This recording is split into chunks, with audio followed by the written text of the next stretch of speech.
Spider meat. Hello there, this is Greg Johnson Making, and today I'm telling the tale of the making of my BFI funded short film, The Wilds.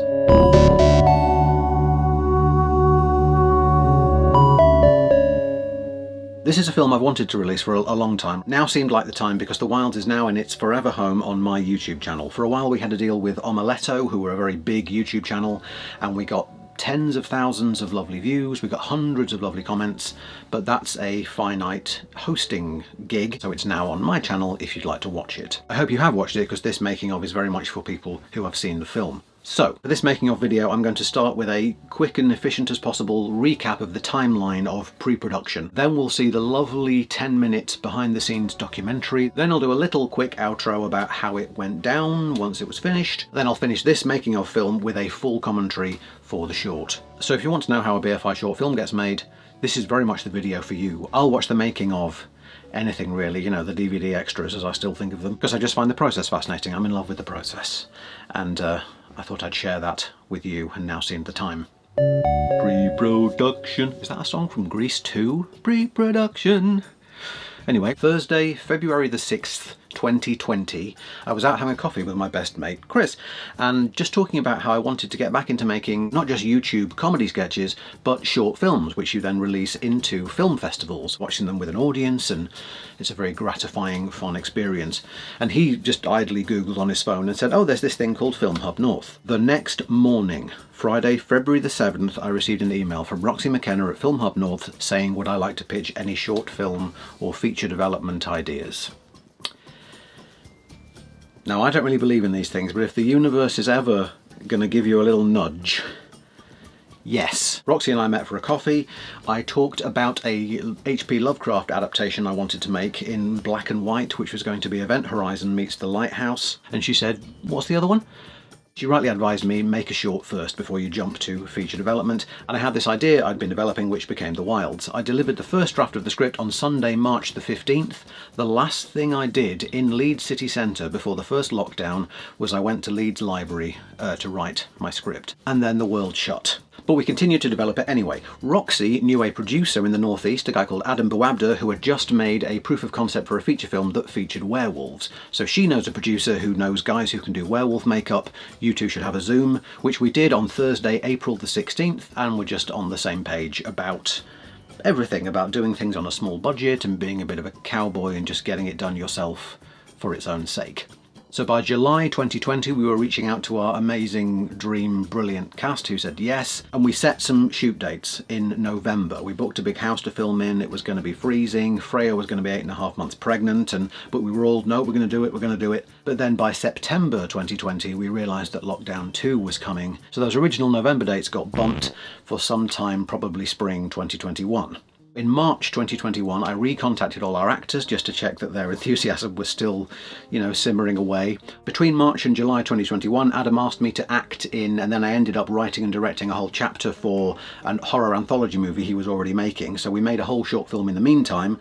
Then the day after we finished filming that, because I was up in Seaton Carew near Saltburn, because we were filming it all in the northeast, because that's where the crew are from, we went for our location recce to two different locations and chose Lilium House in Fishburn, Stockton-on-Tees, because we could film everything there. It was slightly bigger and slightly more modern than I'd had in my head, but it's all about logisticals. So we set our shoot dates Monday the 26th to Thursday the 29th of July 2021, finally, having thought we would film it the previous November, and on Tuesday the 20th of July I had to postpone it because I had COVID.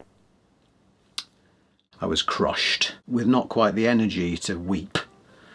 Just messaging everyone thinking, well, that would have been good, but this has just fallen apart. So September the 20th, 2021, we went for our second location recce with the DOP, Mike Staniforth, to have a look, and I could really start thumbnail storyboarding, taking lots of photos, and you can start planning your shots based on the geography of the location. And we finally shot on Friday, September the 24th, for 3 days. What are the benefits of having 20 months pre-production for a 15-minute film? You get to make lots of stuff, and you know me, that's my bag. So this whole time, just to keep the enthusiasm plate spinning, I just was making things. So bits of costume, lots of set dressing, and of course the cage, for which I must thank my brother Ash, who's a proper joiner and helped me. I bought all the broom handles, and that was all textured with hot glue for welding, and it's basically a flat pack wooden cage. And also spending days just gathering references. So we have this big document of costumes and lighting and what the locations should look like. And it shouldn't surprise me how much the final film is these references just come to life. But it somehow always does. These things are plucked out of your head, but without you necessarily being there because you have a crew. So it all does feel slightly magical that it's realised and brought to life. Which I think is what I love about film, is the making of a moment that never happened. If you get the edit right and the tone right and the sound design right and all those things fall away and you feel it as a moment, you feel those characters and you feel those events happening, even though they didn't. And that's the magic trick that I'm kind of obsessed with. So beyond immersed in the story and the characters, and far, far beyond ready to shoot, we finally all got together and shot something on Friday, September 24th, 2021. And here's what happened.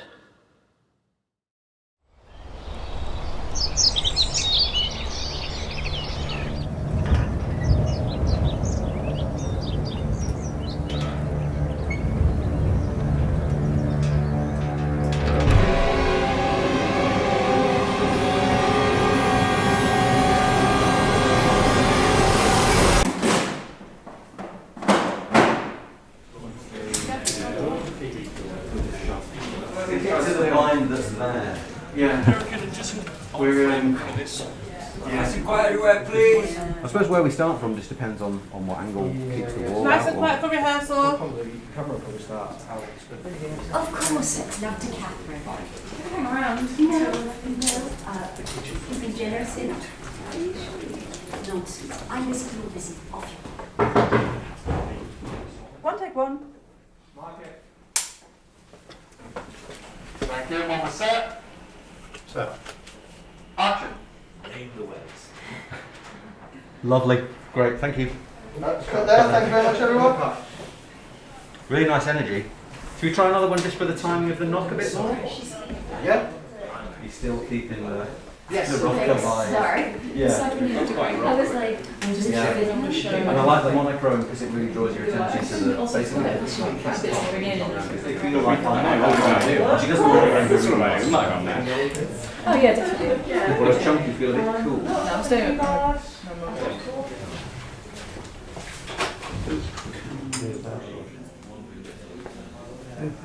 You can leave here with a clear conscience. You've always been a handful. And then, since your dad's accident, the area, so no, not anymore. We were London until we had kids and then we moved out. yeah. I mean, for you guys, it might feel unnatural that you get to the barn early. So if you do get to the barn, I think stop, and it's just the arm round shoulder. Quiet. It's the quiet talk. It's the caring hand on the shoulder. This is the right thing. Kind of spider in your ear or something.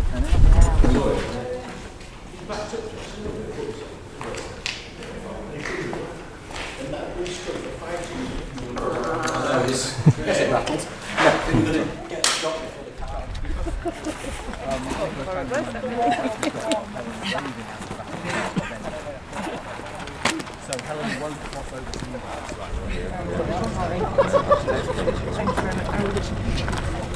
It's going really, really, really well. I think. We're not even behind schedule. I'm very, very happy with what the cast are giving me.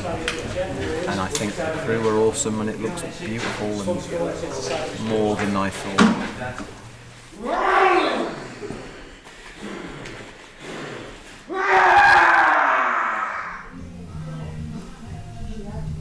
You sure this made me look like Carol Gordon? But my mum and dad, particularly my dad, were always very sort of supportive of doing what you wanted to do. Yes. Although they were very keen I went to university, not to drama school, because nobody from my family had been and it felt like a good thing to do. So I went to university first and then I went to drama school and yeah, I've always wanted to do this. Okay, we're thinking putting this on tripod, mate. Okay, yeah. Okay.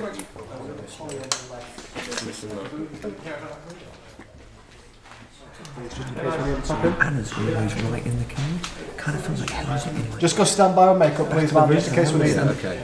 It kind of feels like focus should be Maybe, still. yeah. I'd be like, oh, she's trying not to look at it. Yeah, that's the decision, I think. I don't mind the trying not to look at it. Okay, that's fine. Because we want the I just wanted to flag it, but yeah, okay. For those of us who really want a special look for 2022, what we're doing is we're going with something bigger.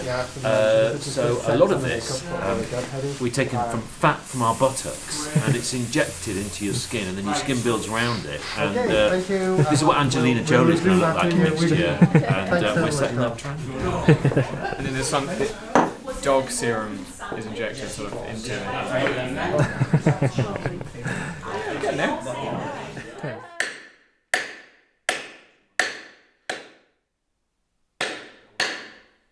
And cut there, lovely, thank you. Do we have a war plan? Yeah,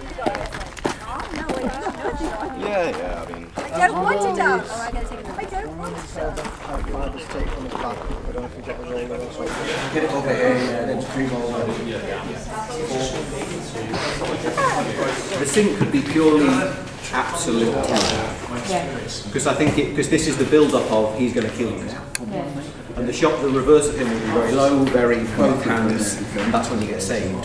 So to me, it doesn't have to be a, I'm knocked to the ground. It can be just a complete crumble of just genuine, I'm terrified. And I'm going to die. Thanks so much. And over the cast member, she been in costume yes as well? Yeah, I've got the. And that's nice and past my flat. Should be sit something like that. And Dolly Trot ready for in there. Werewolf.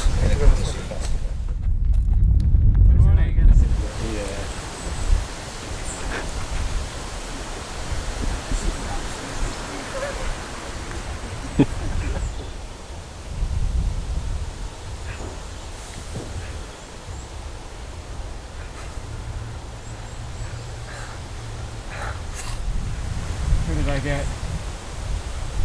Darling, he said soon as mended. Tums?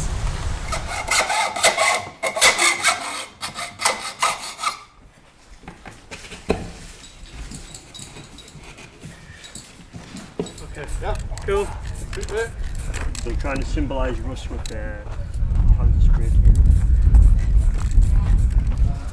How are we thinking lighting-wise? Is there much more to do? Or The royalty things. That's actually John's Paris Fashion Week. It gives us a little bit more room to play. Wales. Yeah. He's having a moment. I approve. Oh, that's good. Well done, Michael. Well done. There's not enough penis on that rabbit for me, John. This is still... So look at this. All this cock piece. He said, no, that's the outfit. You don't wear anything else. Just that belt and that mask. Yeah, does she sell it? Yeah, bang, bang, bang. Yeah, we've got cash travelling up now, guys. We'll get ready to have this first shot momentarily.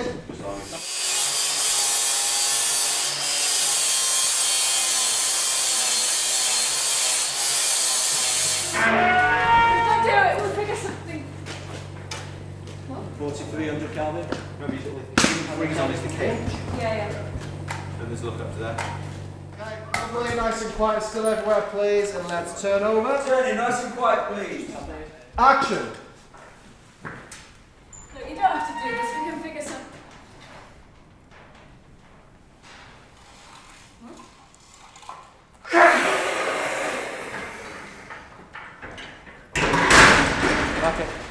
Everyone put your hand down. Okay, thank you very much. Could I just get an audio check? Okay, we're very quick to get well track of the line. Nice and quiet, still everywhere, please. Super badass hero. You might miss logo on the tape that. Yeah. Richard! Or is it Dick? Ah, yeah, no, that was shit. Okay, we'll cut there. Thank you very much, everyone. We're buying that. That is a wrap for take 3.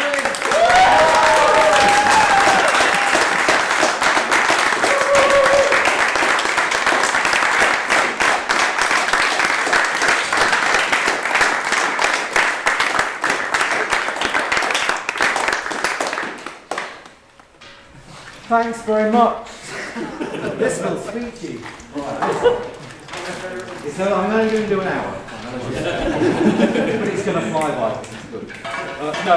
Just while you're all standing and looking at me, I just love you all. This is magic and amazing. It's the best adventure in the world. I can't even speak because I'm so stressed out. It's the best place in the world. When you break all your toes on an amp because you're trying to get a window fast to record Nicola, it's the best place in the world. And it's a huge honour and a privilege. And I just waited a year and a half to make this, and it means the world. And I love every single one of you. You're a really nice bunch of people to work with, and that's why Vincent came and did it. And Nicola stayed till tonight to do it. And thank you so much. And I'm going to cry. Thank you.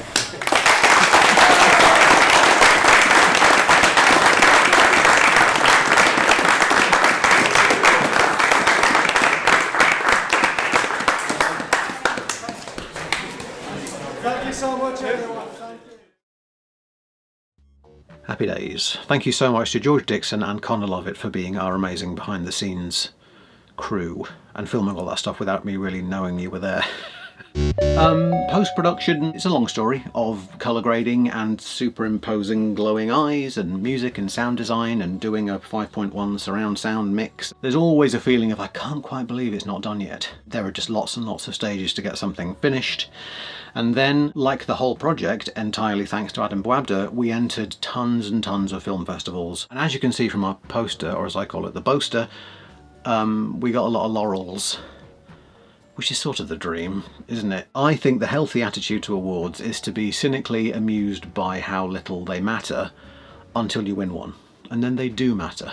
Because it's confirmation that you did your craft well. The thing you set out to do has a stamp on it of, yes, you did do a good job, and you entertained a room of people. So every one of those awards, from festivals big and small, meant an awful lot and was a real thrill. And there is a feature film script. This was always planned as a proof of concept for a longer thing, and I'm happy with the script. It's a very good first draft that needs a rewrite, but, you know, who's got the money?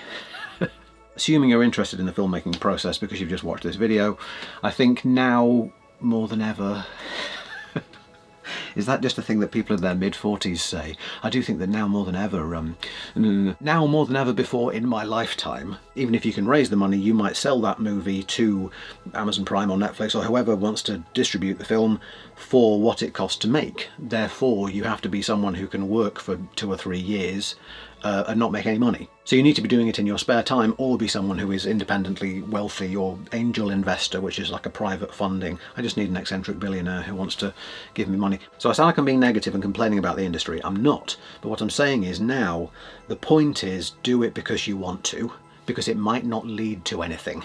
You do it for its own sake so you can look back and say I did that, and this video is me looking back and saying I did that. I don't get sincere and serious and sentimental about the comedy sketches I make or the props and costumes I make, but this is my most personal thing. And those 3 days were 3 of the great days of my life, because I was practicing my vocation. And yes, I think there is a whole parallel universe timeline where I am a film director. Honestly, the way I look back on it is that there were these 3 days of my life where I didn't feel imposter syndrome. I was very sure we were getting really good stuff and I was really happy with what we were filming. The cast were great. I didn't have all the insecurity of being a performer in it as well. That's the enormous privilege and joy of having a producer that's what makes it happen. Do you know a director of photography or a first AD or someone who can do werewolf makeup or a colour grader, and I'm not part of that community, so having a producer, Adam Boabda, was the key to making that dream come true. Just to be part of that system, because I didn't particularly feel like I was at the top, except as a director you're the decision maker. You don't have to be an expert in all film, you just have to be an expert in the film that you are making. So you're the one who can say he wears that shirt, not that shirt, that needs to be done slightly faster, I think this should move in because it will feel better in the edit, so you can move forward, because you have to make 1,000 decisions every day. And that's what a director is. So when I don't really know anything about lenses apart from the difference between long and wide, or when I say I just want to pan up, and Mike, the DOP, just teases me slightly, oh, you want to pan up, do you? Because that's not a pan. I had spent some time learning all the right names for camera moves, but in the set and the stress of it's that, you know, sometimes you go a bit non-verbal because you've got 10 minutes to get 3 shots. And if you're lucky enough to be working with nice people, which I absolutely was, it doesn't matter. So, attitude of bottomless gratitude to Adam Wabda, my producer, and Roxy McKenna from Film Hub North particularly, because that's who made it happen. But then for everyone else, just watch the credits of the short film, and thanks to every single one of those people, because everyone worked hard for not much money and made it happen for its own sake. And now, just to fully cover all the filmmaking insights and memories of the shoot that I haven't covered yet, let's watch the film together and I will do a commentary. Good luck, everyone. BFI Network. Thank you, BFI Network.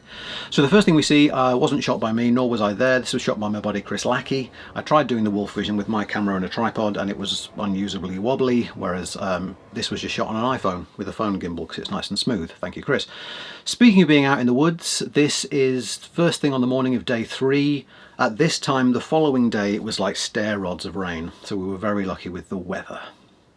This moment is the whole kernel of the story. I thought of person wakes up in the woods having been a werewolf the night before and there is someone sitting nearby waiting for them to wake up. Could have been a werewolf hunter or the person's mum, anyone. But I started with that kernel and sort of glommed onto it all these very personal things as consciously autobiographical as I could make it, so it's something that I feel I can tell. Those titles I made myself. That's just ink on plastic with drinking straws to blow the ink at the end. Very simple and lots of fun. That statue of a hare was made by Michael Coyle, our production assistant, just out of wood and hot glue, and then we attached some metal at the bottom so that Freya could angle grind it. Thank you to my brother for demonstrating angle grinding to me. The idea with Anna Wilde is she makes these just fairly decorative animal sculptures which go up in local municipal parks, but wants to be treated like she's Anthony Gormley or some great sculptor, even though her work doesn't have a great deal of meaning. So she's a bit pretentious, she's a bit cold, and she's a bit distanced from her family and feels busy and harassed all the time and doesn't want her family relying on her in any way. And that's the character we're now meeting, and that's what we have to convey in this scene. A fair few takes for this. Mostly this is a 2 or 3 take movie because of just how little time we had, but never think you will save time by doing it all in one shot. That never saves time because you have to keep starting again. But I'm very happy with the shot. Freya's brilliant in it. Wish I'd thought to tell her she could take her safety glasses off, but there will always be things you only realise in the edit. And that's fine. We live with it. So that was upstairs in the barn, this is downstairs, so again all one location, the perfect location really. And there's the cage. These two are fantastic as mother and daughter. Everyone in this is just fantastic. So this is barn day, this is day 2. We shot everything with Tom and Vincent not in wolf makeup first thing in the morning, but had to make it look like it was night time. Then now Tom and Vincent are off getting wolfinated while we shoot everything with Freya and Nicola in the barn. Oh, we shot this with Tom first and then he went off to get his wolf on. And then we shot everything with them in the barn and then ended day 2 with the finale with all the werewolf stuff in the barn because we only had Vincent for 2 days. Scene without Vincent, therefore it must be day 3. That's my coffee table, which I took to Fishburn. Spider Meat. Made the Spider Meat t-shirts myself with bleach and a paintbrush. But yeah, love this scene. Every scene in this is just, I can't believe this thing that was in my imagination is happening in front of me. And a proper dream come true. You dream the dream and the dream comes true. There aren't many dolly shots that I had planned in my head, but this was one of them. So we set up tracks and the camera slowly moves in. Settle. Nicola Bryant is a big dog lover and I wanted some dog language for, what's the word? Disciplining dogs. And she came up with settle. So I said yes, definitely say that.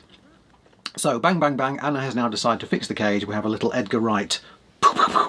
Because nothing of importance to the story happens during that action, so we got that quickly. And now we're on to, does she want to leave or doesn't she? I think that the midpoint of the story is her deciding to stay and be helpful rather than just fix it and leave as quick as she can.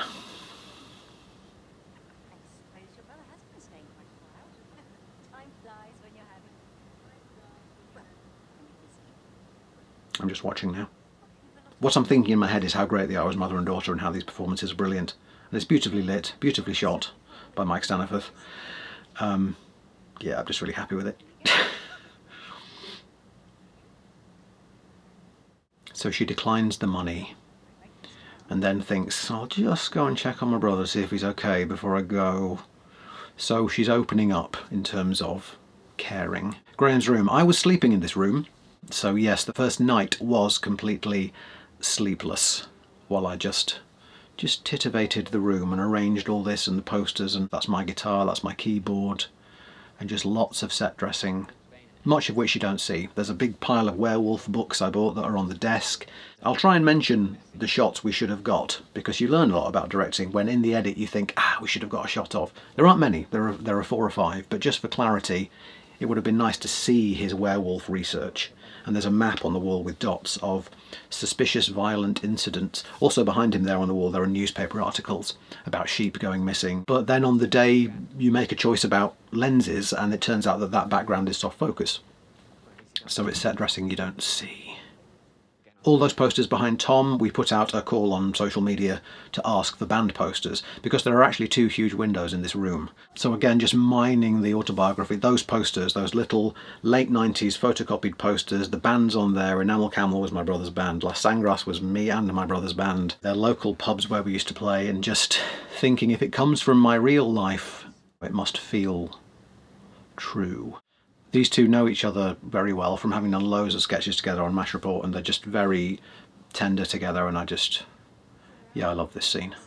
And then they were kind enough to improv a little funny line to end the scene on, for which I'm very grateful. This shot of Freya leaving, the first thing we shot. We started with all the stuff in the kitchen, which I didn't want to, because it's quite a big, long dialogue scene. Believe me, I tried to make it shorter, but it's kind of it's the meat of the sandwich. And it's lots of coverage of people around a room, and so it's quite a big chunk to start with. But it's just logistics. All the prosthetic stuff is tomorrow. We've got Vincent for 2 days. Let's start with the kitchen. The kitchen island. Work with the location you've got. That bit of table that Vincent is leaning on wasn't there. The high up bit was at the front end of the kitchen island, so I just said that is great, but I need it at the back.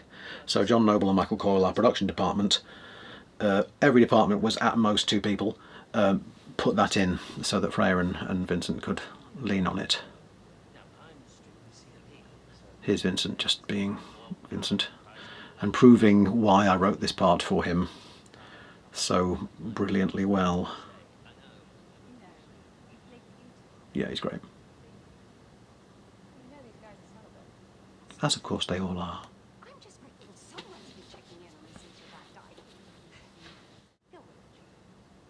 As I say, I did try to make this scene shorter, but I think it's the core of the movie, really. You always worry that your dialogue is just a lot of exposition disguised as dialogue, and maybe nothing else, because every line of dialogue really is a piece of new information that you need to know about how someone feels about something, or what's happened and what they're planning to do about it, and so you're always trying to disguise exposition. But I did worry this was a bit of an info dump. You have a moment of panic in the edit where you think, oh, every scene is just 2 or 3 people talking in a room until the end. And you think, is that good? Is that what a film is? But it's instinct, and as long as you're making something that feels very personal and you do it well, I think people will respond.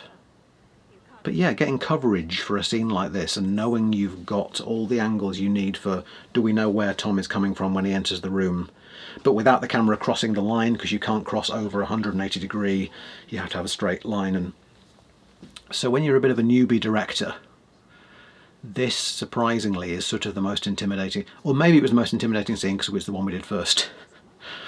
But the joy of having you've got a first AD, we've got Jacob, the script supervisor, looking out for continuity and stuff, and just having a crew, having lots of people have their attention on this thing to sort of inform you if you're doing it right and anything you might have missed.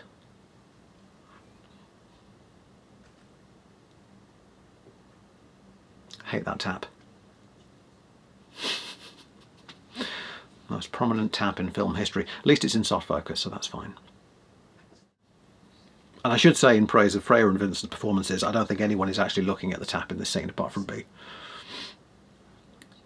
But yes, they're both great. I knew Freya could do this weight of the world on her shoulders thing brilliantly, and Vincent could do this nice but sinister thing. I hope we know that Richard is a baddie. Daddy Dick. Again, the village where we used to live, we had a vicar called Father Richard, and my dad used to call him Daddy Dick. Space didn't like it very much. So we're now out in the yard. Bit windy, but it is genuinely magic hour, which is, you know, sunset hour. The sun is just on the horizon, so it's go, we need to shoot now, we need to shoot now. So it's all very, you know, can I have another take? Yes, one more, but then the sun will be on. So it's, yes, lots of hurry up and wait. Currently we're chronological, so we've been shooting in the kitchen and now we're out in the yard. So this is still day one. And then, now the sun has actually gone down, we took Freya out in the back of a car. That shot of the moon was shot by Adam Boabda above his garden. Then I found footage of just shot from a car with a white sky and put those trees on. So that was animated and made fake, and it was great. So yes, we took Freya out in the car. We were in a car in front with like a radio, and it was all, you know, everything's harder than it looks. There are always logistical things that you can't even see on screen that are complicated.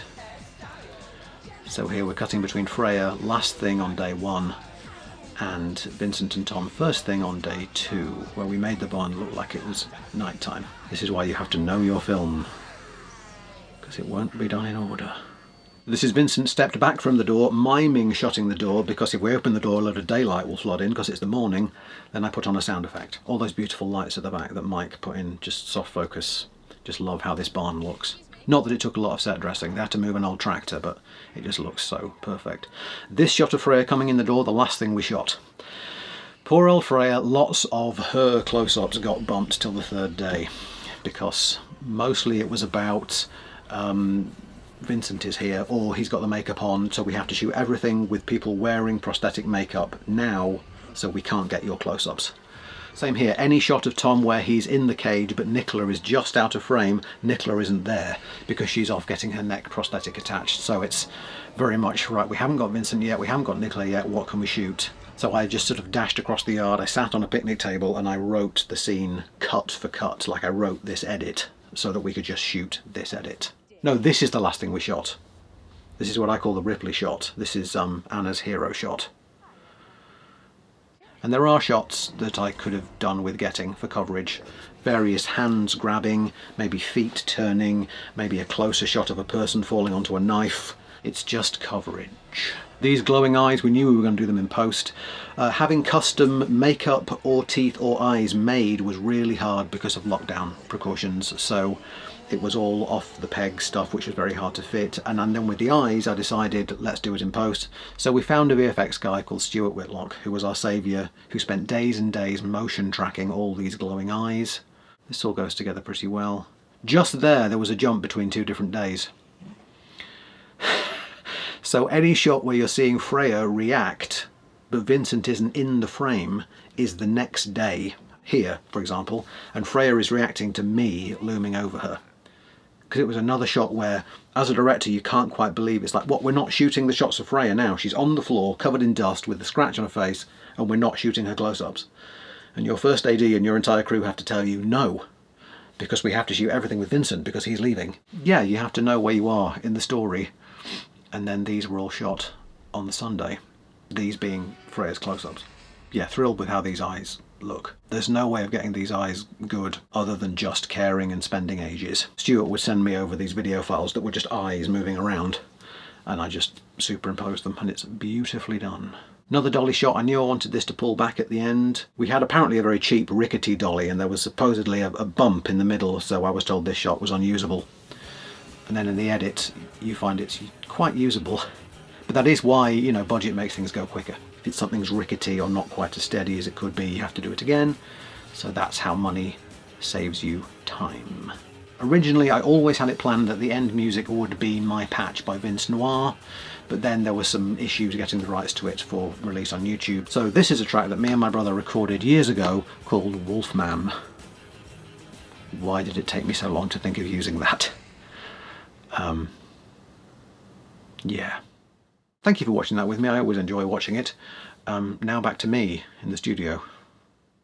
And that's that.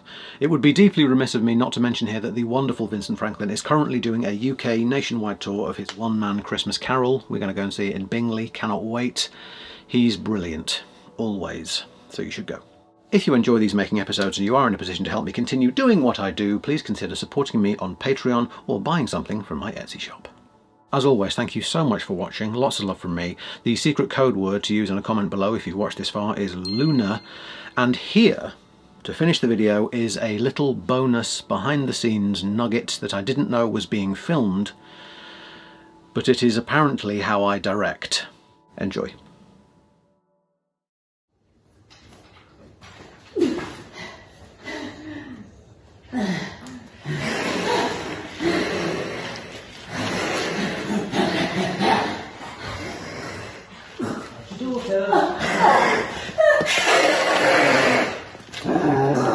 Okay, look at what's happening.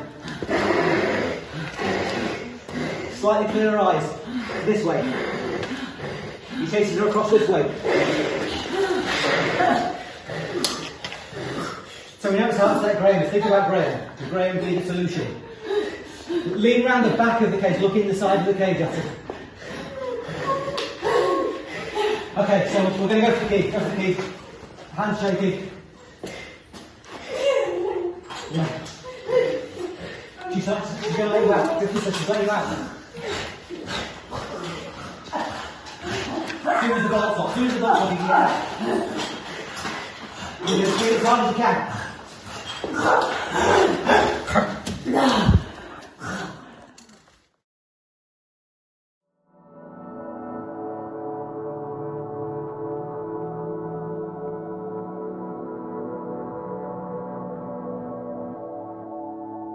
So cast your mind backs. Cast your mind backs. Why do I keep saying that? Mind's back. None of these words have meaning anymore.